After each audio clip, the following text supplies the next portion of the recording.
Jangan tergiur dulu sama harga 1,2 jutaan dan layar mulus 90Hz HP ini. Intel A100CS yang resmi diumumkan di pasar tanah air ternyata masih menggunakan chipset purbakala dengan fabrikasi 28 nanometer yang gampang panas dan boros baterai. Biar uang abang gak mubazir dan salah beli, berikut adalah kelebihan maupun kekurangan daripada Intel A100CS yang berhasil tim forum gadget rangkum.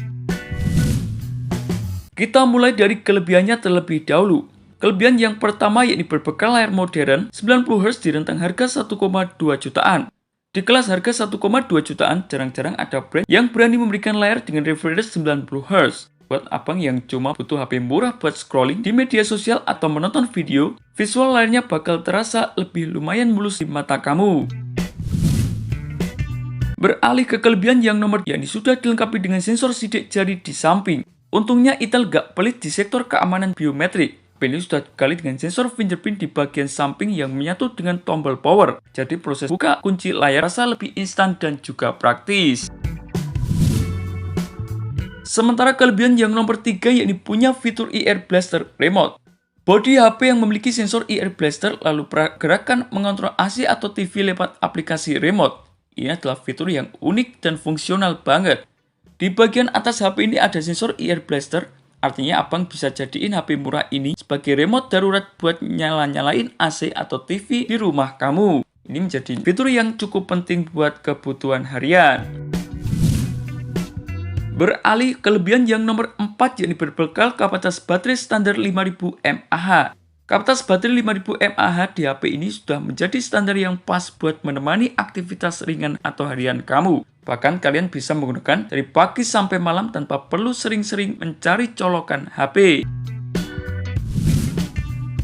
Sementara kelebihan yang nomor 5 yakni berbekal desain kamera depan punch hole. Meskipun harganya cukup mepet, namun tampilan layarnya kelihatan kekinian karena sudah mengadopsi desain lingkaran punch hole. Untuk kamera depan, bukan lagi poni water drop, kelihatan murahan. Ini menjadi peningkatan tersendiri buat Intel A100CS.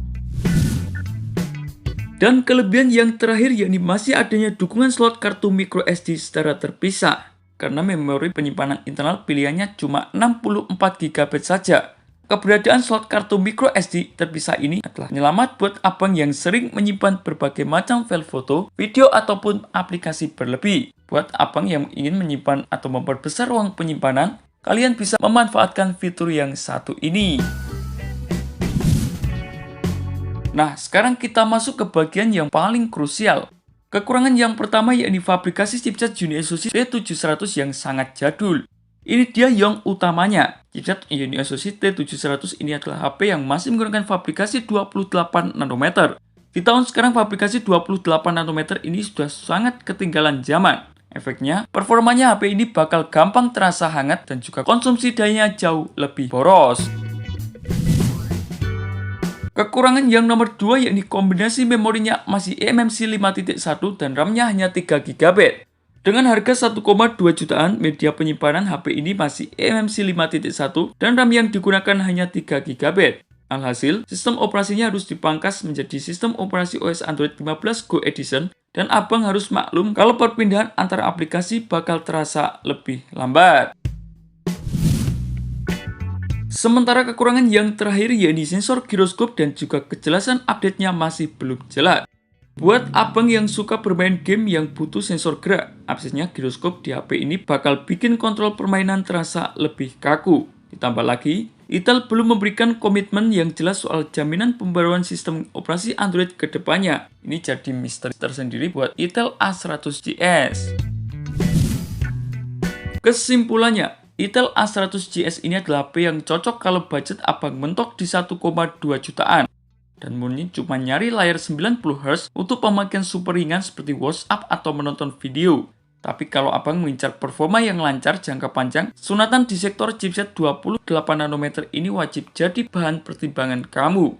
Gimana menurut abang? Apakah HP ini bakal worth it untuk dibeli? Atau ada opsi lain yang lebih menarik? Tulis pendapat kalian di kolom komentar forum gadget. Terima kasih telah menonton video ini. Jangan lupa like, komen, dan share agar channel ini bisa terus berkembang.